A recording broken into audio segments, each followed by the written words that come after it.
This video is sponsored by SBO Digital Marketing. Join SBO Digital Marketing, your work from home opportunity.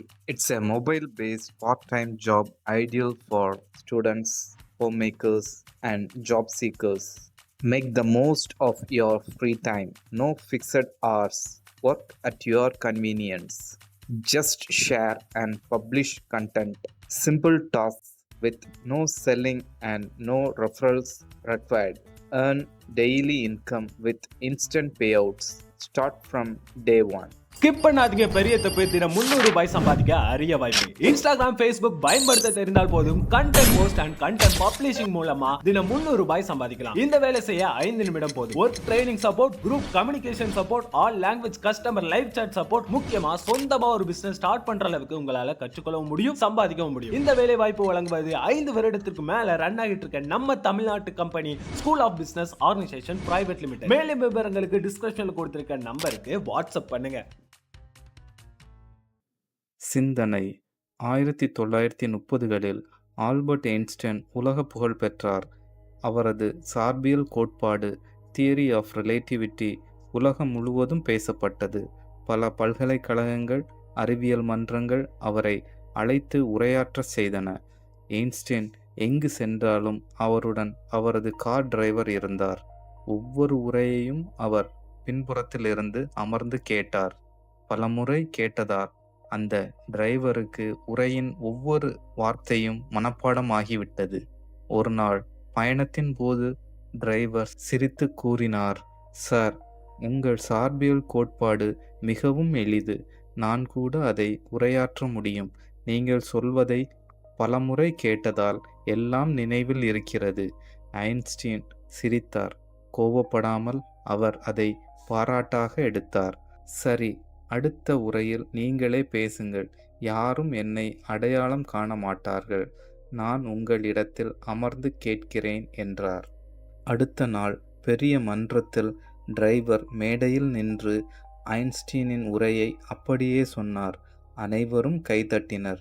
ஆனால் உரை முடிந்ததும் ஒரு பேராசிரியர் எழுந்து சிக்கலான கணித கேள்வி கேட்டார்.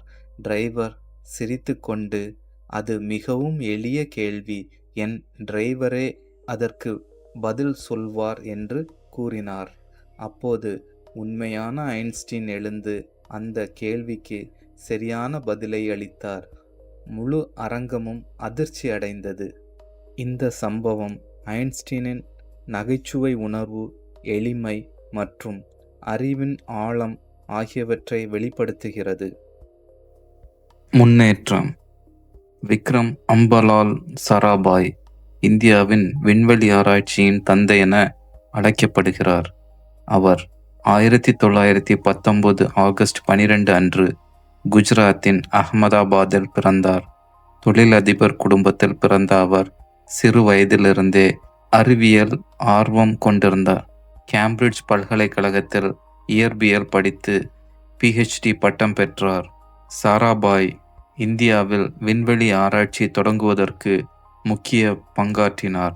1962 இந்திய தேசிய விண்வெளி ஆராய்ச்சி குழுவை INCOSPAR நிறுவினார். பின்னர் அது இந்திய விண்வெளி ஆராய்ச்சி நிறுவனம் ISRO ஆக வளர்ந்தது. செயற்கைக்கோள்கள் மூலம் தொலைத்தொடர்பு, கல்வி, வானிலை கணிப்பு போன்றவற்றை இந்திய மக்களுக்கு கொண்டு சேர்க்க வேண்டும் என்ற அவரது கனவு இன்று நனவாகியுள்ளது. அவர் அணு ஆற்றல் வளர்ச்சிக்கும் பங்களித்தார். ஹோமி பாபா மறைவுக்கு பிறகு இந்திய அணு ஆற்றல் ஆணையத்தின் தலைவராகவும் பணியாற்றினார். 1966 பத்மபூஷன் விருது, 1972 பத்ம விபூஷன் விருது வழங்கப்பட்டு அவரது சாதனைகள் பாராட்டப்பட்டன. 1971 டிசம்பர் 30 அன்று கேரளாவில் திருவனந்தபுரத்தில் அவர் மறைந்தார். வெறும் 52 வயதிலேயே இந்தியாவுக்கு அளித்த பங்களிப்பு அளவிட முடியாதது. இந்தியாவின் விண்வெளி திட்டம் உலக அரங்கில் உயர வேண்டும் என்ற அவரது கனவு இன்று ISROவின் சாதனைகளில் தெளிவாக காணப்படுகிறது. விக்ரம் சாராபாய் அறிவியல் மற்றும் கல்வி மூலம் சமூக முன்னேற்றத்தை நோக்கிய பார்வையாளர் என என்றும் நினைவு கூறப்படுகிறார். வரலாறு 19ஆம் நூற்றாண்டின் இறுதியில் லண்டன் நகரின் மங்கலான ஆய்வகத்தில் விஞ்ஞானிகள் ஒளி, மின்சாரம், காந்தம் ஆகியவற்றின் ரகசியங்களை ஆராய்ந்து கொண்டிருந்தனர். கான்ஸ்டன்டின் பெர்ஸ்கி என்ற ரஷ்ய விஞ்ஞானி 1900ஆம் ஆண்டு பாரிஸ் உலக கண்காட்சியில் டெலிவிஷன் என்ற சொல்லை முதலாக பயன்படுத்தினார். 1920களில் ஜான் லோகி பர்ட் என்ற ஸ்காட்டிஷ் விஞ்ஞானி சுழலும் தட்டுகளின் உதவியால் படங்களை மின்சார அலைகளாக மாற்றி மறுபடியும் திரையில் காட்டும் முயற்சியில் வெற்றி பெற்றார். அவரது சிறிய கருவியில் மனித முகம் மங்கலாக தோன்றியது. மக்கள் அதனை மந்திரம் என கண்டு வியந்தனர். அதே காலத்தில் அமெரிக்காவில் ஃபைலோ ஃபான்ஸ்வொர்த் என்ற இளைஞர் விவசாயியின் மகன் மின்னணு முறையில் படங்களை அனுப்பும் யோசனையை உருவாக்கினார். 1927இல் அவர் இமேஜ் டிசெக்டர் என்ற கருவியால் முதல் மின்னணு தொலைக்காட்சி ஒளிபரப்பை நிகழ்த்தினார். 2ஆம் உலகப் போரின் போது தொலைக்காட்சி வளர்ச்சி தடைப்பட்டது. ஆய்வகங்கள் ஆயுத உற்பத்திக்காக மாற்றப்பட்டன. ஆனால் போருக்கு பிறகு 1940களில் தொலைக்காட்சி மீண்டும் உயிர் பெற்றது. 1950களில் நிற தொலைக்காட்சி அறிமுகமானது. மக்கள் கருப்பு வெள்ளை உலகத்தில் இருந்து வண்ணமயமான உலகத்திற்குள் நுழைந்தனர். 1960களில் அமெரிக்கா, யூரோப், ஜப்பான் ஆகிய நாடுகளில் தொலைக்காட்சி வீடுகளின் அங்கமாகியது. இந்தியாவில் தொலைக்காட்சி 1959இல் டெல்லியில் முதலாக ஒளிபரப்பப்பட்டது. 1982இல் ஆசிய விளையாட்டுகளின் போது நிற தொலைக்காட்சி அறிமுகமானது. அப்போது மக்கள் இந்த பெட்டி எங்கள் வாழ்க்கையை மாற்றும் என்று உணர்ந்தனர். ஒரு சிறிய ஆய்வகத்தில் தொடங்கிய முயற்சி இன்று உலகம் முழுவதும் கோடிக்கணக்கான மக்களின் வாழ்க்கையை இணைக்கும் ஒளியின் சாளரம் ஆனது. தொலைக்காட்சி கண்டுபிடிப்பு மனிதனின் அறிவியல் ஆர்வம், முயற்சி, தோல்வி, வெற்றி ஆகியவற்றின் சங்கமம் ஆகும்.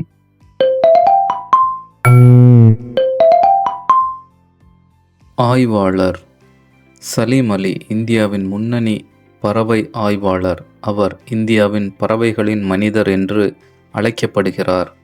சலீம் மொய்சுதீன் அப்துல் அலி 1896 முதல் 1987 இந்தியாவின் புகழ்பெற்ற பறவை ஆய்வாளர் மற்றும் இயற்கை ஆர்வலர் ஆவார். சிறு வயதிலேயே பறவைகளின் மீது ஆர்வம் கொண்ட அவர் இந்தியாவில் முறையான பறவை ஆய்வுகளை மேற்கொண்ட முதல் இந்தியர். பறவைகள் குறித்த அவரது ஆராய்ச்சிகள் மற்றும் நூல்கள் இந்தியாவில் பறவை அறிவியலை பொதுமக்களிடம் கொண்டு சென்றன. அவர் எழுதிய handbook of the birds of India and Pakistan போன்ற நூல்கள் பறவைகள் குறித்த அறிவை பரப்புவதில் முக்கிய பங்கு வகித்தன. சலீம் அலி இந்தியாவின் பல பகுதிகளில் பறவைகள் குறித்த ஆய்வுகளை மேற்கொண்டு அவற்றின் வாழ்விடம் மற்றும் பழக்க வழக்கங்களை பதிவு செய்தார். இதனால் அவர் பேர்ட் மேன் ஆஃப் இந்தியா என்ற பட்டத்தை பெற்றார். சலீம் அலி இயற்கை பாதுகாப்பு இயக்கங்களிலும் முக்கிய பங்கு வகித்தார். 1958இல் பத்மபூஷன் மற்றும் 1976இல் பத்ம விபூஷன் விருதுகளை பெற்றார். அவரது பங்களிப்பு காரணமாக இந்தியாவில் பறவைகள் மற்றும் இயற்கை பாதுகாப்பு குறித்த விழிப்புணர்வு அதிகரித்தது. அவர் இந்தியாவின் பறவை அறிவியலின் தந்தை என கருதப்படுகிறார். அவரது வாழ்க்கை ஆர்வம் மற்றும் அர்ப்பணிப்பு இந்தியாவில் பறவை ஆய்வை ஒரு தனித்துறை அறிவியலாக வளர்த்தது. சலீம் அலி பறவைகள் மூலம் இயற்கையின் அழகையும் அதன் பாதுகாப்பின் அவசியத்தையும் உலகிற்கு எடுத்து காட்டினார். இன்று அவர் இந்தியாவின் பறவை ஆய்வின் அடையாளமாகவும் இயற்கை ஆர்வலர்களுக்கு ஒரு ஊக்கமாகவும் திகழ்கிறார். மேதை. சிறுவயதில் கும்பகோணத்தில் பிறந்த ராமானுஜன் எண்களோடு விளையாடும் அதிசய குழந்தை. பள்ளி பாடங்களில் அவர் ஆர்வம் காட்டாமல் எண்களின் புதிர்களை தீர்க்கும் திறமையால் ஆசிரியர்களை ஆச்சரியப்படுத்தினார். வறுமையிலும் புத்தகங்களை கடன் வாங்கி புத்தகங்களிலிருந்து ஆயிரக்கணக்கான சூத்திரங்களை எழுதி கொண்டிருந்தார். அவரது மனைவி ஜானகி அமைதியாக அவருக்கு ஆதரவு அளித்தார். எண்களின் உலகமே அவருக்கு சுகம்.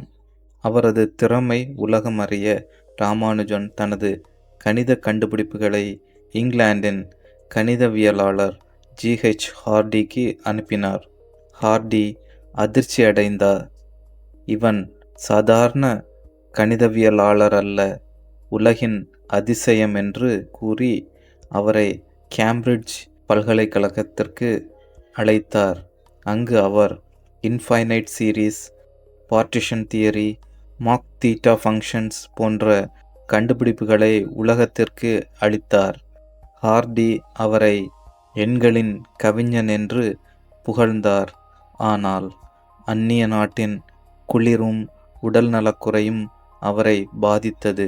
இந்தியாவிற்கு திரும்பிய அவர் 32 வயதிலேயே உயிரிழந்தார். குறுகிய ஆயுள் இருந்தாலும் அவரது சாதனைகள் மிகப்பெரியது. இன்று உலகம் முழுவதும் கணிதவியலாளர்கள் ராமானுஜனின் சிந்தனைகளில் புதிய பாதைகளை கண்டுபிடிக்கிறார்கள். அவர் வாழ்ந்தது எண்களின் அதிசயமாக, என்றும் நினைவில் நிற்கும் கதையாக. அதிசயம். 1901ஆம் ஆண்டு இங்கிலாந்தின் கார்ன்வாலில் உள்ள போல்து என்ற இடத்தில் கலியாமோ மார்க்கோனி தனது சக்தி வாய்ந்த கருவியின் மூலம் சிக்னலை அனுப்பினார். கனடாவின் நியூ ஃபவுண்ட்லேண்டில் அவர் எஸ் என்ற மோர்ஸ் குறியீட்டு சிக்னலை பெற்றார். இது மனித வரலாற்றில் முதல் அட்லாண்டிக் கடல் கடந்து சென்ற வயர்லெஸ் சிக்னல் ஆகும். உலகம் அதிர்ச்சி அடைந்தது. கம்பிகள் இல்லாமல் அலைகள் கடலை தாண்டின. 2 ஆண்டுகளுக்கு பிறகு 1903ஆம் ஆண்டில் லண்டனின் ராயல் இன்ஸ்டிடியூஷனில் மார்க்கோனி தனது வயர்லெஸ் போட்டோகிராஃபியை பொதுமக்கள் முன்னிலையில் காட்டினார். அப்போது திடீரென கருவியில் ராட்ஸ் ராட்ஸ் ராட்ஸ் என்ற வார்த்தை ஒலித்தது. அது அவரது போட்டியாளர் நெவில் மாஸ்க்லைன் அனுப்பிய இடையூறு. உலகின் முதல் வயர்லெஸ் ஹேக்கிங் இன்சிடென்ட் அங்கே நடந்தது. அந்த சம்பவம் அவரை சோதித்தது. ஆனால் அவர் மனம் தளரவில்லை. இது ஒரு சவால்தான், பாதுகாப்பை மேம்படுத்த வேண்டும் என்று உறுதியானார். அவரது கண்டுபிடிப்பு சவால்களையும் தோல்விகளையும் தாண்டி உலகத்தை இணைக்கும் அலைகளின் புரட்சியாக மாறியது.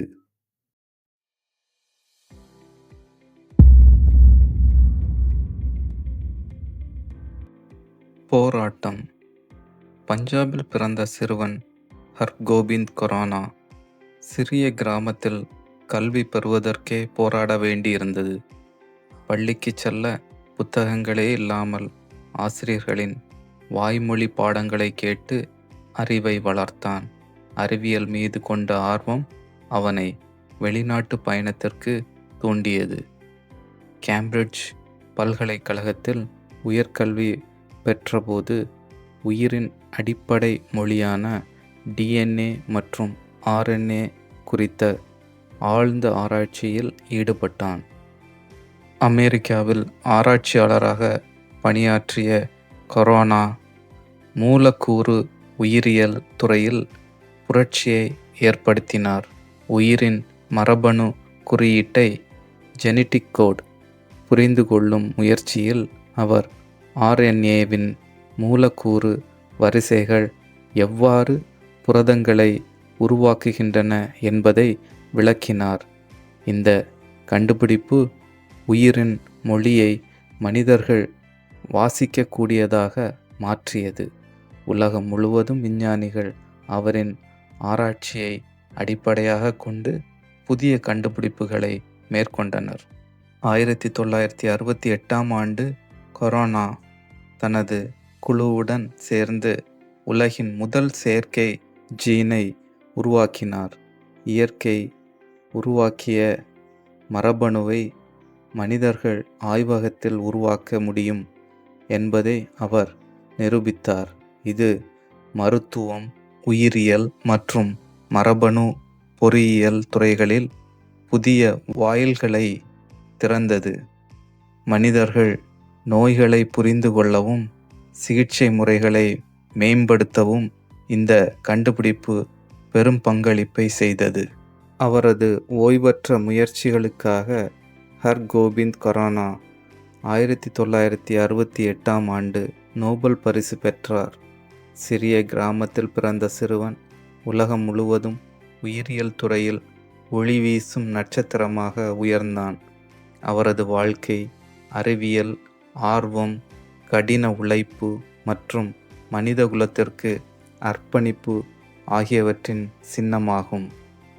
இன்று கொரோனாவின் பெயர் அறிவியல் உலகில் என்றும் ஒலிக்கும் ஒரு ஊக்கக் குரலாக திகழ்கிறது.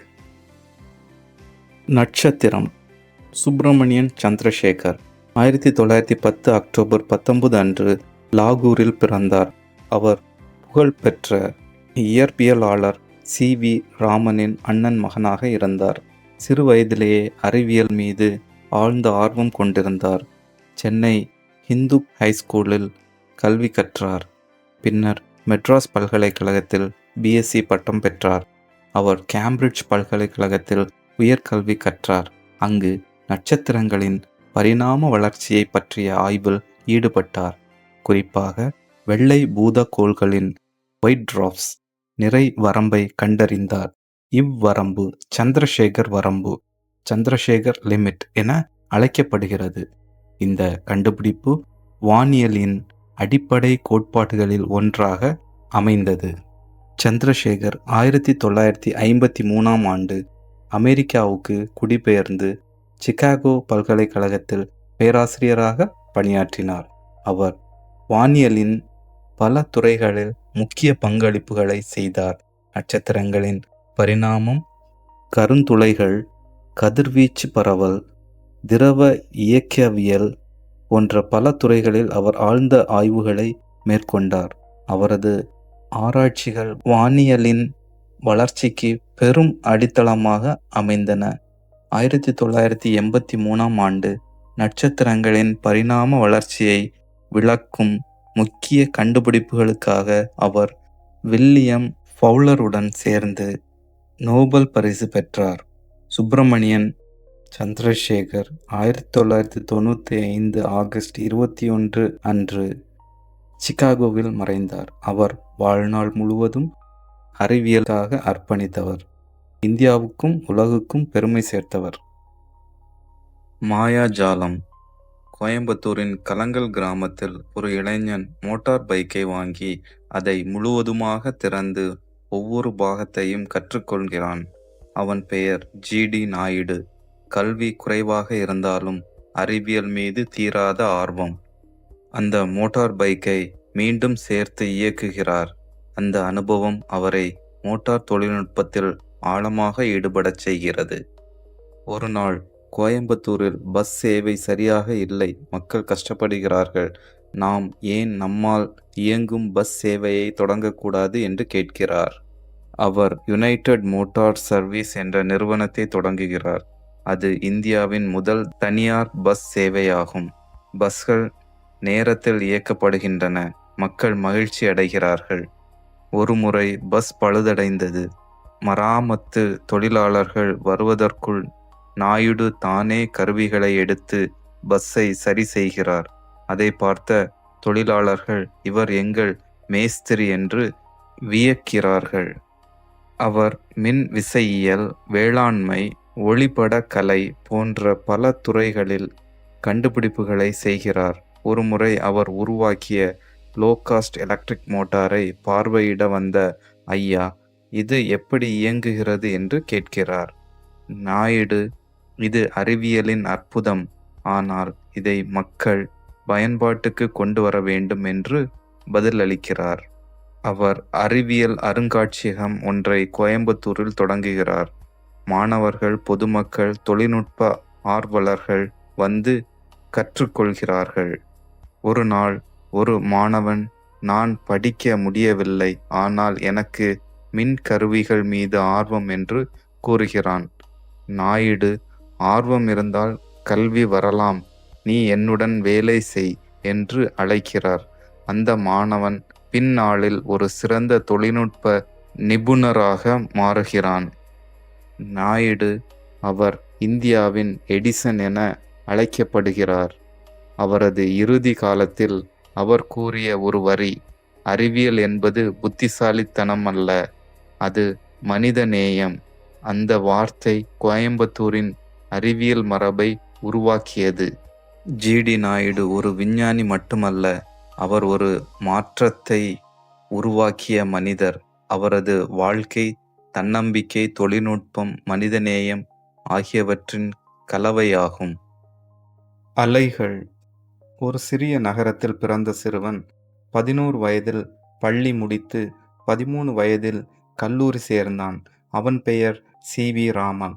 அவனுக்கு எப்போதும் ஒரு கேள்வி, இந்த உலகம் எப்படி வேலை செய்கிறது என்று. 1921ஆம் ஆண்டு ராமன் யூரோப்பிற்கு பயணம் செய்தார். கப்பலில் நின்றபோது அவர் கடலை கண்டார். அந்த நீல நிறம் அவரை வியப்பில் ஆழ்த்தியது. பல விஞ்ஞானிகள் இது வானத்தின் பிரதிபலிப்பு என்று கூறினார்கள். ஆனால் ராமன் மனதில் இது சரியான பதில் அல்ல, வேறு ஏதோ காரணம் இருக்க வேண்டும் என்ற எண்ணம் தோன்றியது. கப்பலில் இருந்தபோதே அவர் சிறிய கருவிகளை எடுத்துக்கொண்டு ஒளி நீரில் எப்படி மாறுகிறது என்று ஆராயத் தொடங்கினார். அவர் கண்டுபிடித்தது, ஒளி நீரில் செல்லும்போது அதன் அலைகள் சிதறுகின்றன. சில அலை நீளங்கள் அதிகமாக பிரதிபலிக்கின்றன.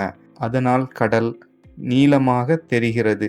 இந்த ஆர்வம் அவரை ராமன் விளைவு, ராமன் எஃபெக்ட் கண்டுபிடிக்க வழி நடத்தியது. அவர் நிரூபித்தார், ஒளி ஒரு பொருளில் மோதும்போது அதன் தன்மை மாறுகிறது. இந்த கண்டுபிடிப்பு உலகையே அதிர்ச்சியடைய செய்தது. 1930ஆம் ஆண்டு அவர் நோபல் பரிசு பெற்றார். அவர் ஆசியாவில் இருந்து நோபல் பெற்ற முதல் விஞ்ஞானி. ஒரு சாதாரண கேள்வி, கடல் ஏன் நீளமாக இருக்கிறது, உலகின் மிகப்பெரிய அறிவியல் கண்டுபிடிப்பாக மாறியது. இது மாணவர்களுக்கு ஒரு பாடம். ஆர்வம் கொண்ட கேள்வி எப்போதும் சிறிதாக தோன்றலாம், ஆனால் அதுவே உலகை மாற்றும் பதிலை தரலாம். Sir CV. ராமன் அவர்களின் வாழ்க்கை நமக்கு சொல்லும் செய்தி, கேள்வி கேட்க தயங்காதீர்கள், ஆர்வம்தான் அறிவியலின் முதல் படி. நாயகன். ராமேஸ்வரத்தில் ஒரு சாதாரண குடும்பத்தில் பிறந்த சிறுவன் உலகம் முழுவதும் மிசைல் மேன் என்றும் இந்தியாவின் மக்கள் தலைவர் என்றும் அழைக்கப்பட்டார். அவர்தான் டாக்டர் ஏபிஜே அப்துல் கலாம். 1931ஆம் ஆண்டு ராமேஸ்வரத்தில் பிறந்தார். குடும்பம் பொருளாதாரத்தில் சிரமப்பட்டாலும் கல்வி மீது கொண்ட ஆர்வம் அவரை முன்னேற்றியது. பள்ளிக்கு செல்லும்போது செய்தித்தாள்களை விற்று குடும்பத்துக்கு உதவினார். அறிவியல் மீது கொண்ட ஆர்வம் அவரை மெட்ராஸ் இன்ஸ்டிடியூட் ஆஃப் டெக்னாலஜி வரை கொண்டு சென்றது. அங்கே அவர் விமானம், விண்வெளி, ராக்கெட் ஆகியவற்றில் ஆர்வத்தை வளர்த்தார். இந்தியாவின் மிசைல் மேன் என்று அழைக்கப்பட்டார். அக்னி, பிருத்வி போன்ற ஏவுகணைகள் உருவாக்கத்தில் முக்கிய பங்கு வகித்தார். இந்தியாவின் விண்வெளி மற்றும் பாதுகாப்பு துறையில் அவர் செய்த பங்களிப்பு நாட்டை உலக அரங்கில் உயர்த்தியது. 2002 முதல் 2007 வரை இந்தியாவின் ஜனாதிபதியாக இருந்தார். பீப்புள்ஸ் பிரசிடென்ட் என்று மக்கள் அன்புடன் அழைத்தனர். எளிமையான வாழ்க்கை, நேர்மையான சொற்கள், இளைஞர்களுக்கான ஊக்க உரை, இவை அனைத்தும் அவரை மக்கள் மனதில் நிலைத்தவராக ஆக்கியது. கனவு காணுங்கள், கனவு என்பதே வெற்றியின் முதல் படி என்று அவர் எப்போதும் கூறினார். கனவு என்பது நீங்கள் தூங்கும்போது காண்பது அல்ல, அது உங்களை தூங்க விடாத ஒன்று. இளைஞர்கள்தான் நாட்டின் எதிர்காலம் என்ற நம்பிக்கையுடன் மாணவர்களிடம் உரையாற்றினார். 2015ஆம் ஆண்டு மாணவர்களிடம் உரையாற்றி கொண்டிருந்த போது மேடையிலே அவர் உயிர் பிரிந்தது. அவர் வாழ்ந்தது போலவே இறந்ததும் கல்விக்காக, இளைஞர்களுக்காக. சாதனை. 1858ஆம் ஆண்டு வங்க தேசத்தில் பிறந்த சிறுவன் ஜெகதீஷ் சந்திர போஸ். சிறு வயதிலிருந்தே அவர் எதையும் கூர்ந்து கவனிப்பார். ஏன், எப்படி என்ற கேள்விகள் எப்போதும் அவரது மனதில் எழும். கல்கட்டாவில் கல்வி கற்ற அவர் பின்னர் இங்கிலாந்தின் கேம்பிரிட்ஜ் யூனிவர்சிட்டியில் படித்தார். அங்கு இயற்பியல், உயிரியல், தாவரவியல் ஆகிய துறைகளில் ஆர்வம் காட்டினார். லார்ட் ரெலே போன்ற விஞ்ஞானிகளின் வழிகாட்டுதலால் தாவரங்களின் நுண்ணிய செயல்பாடுகளை ஆராயத் தொடங்கினார். 1890களில் போஸ் வானொலி அலைகளை பற்றிய ஆராய்ச்சியில் ஈடுபட்டார். அவர் மில்லிமீட்டர் அலைகளை உருவாக்கி அவற்றை பரிமாறும் கருவிகளை கண்டுபிடித்தார். ஆனால் மார்க்கோனியின் வணிக செயல்பாடுகள் காரணமாக போஸின் கண்டுபிடிப்புகள் உலகளவில் அங்கீகாரம் பெறவில்லை.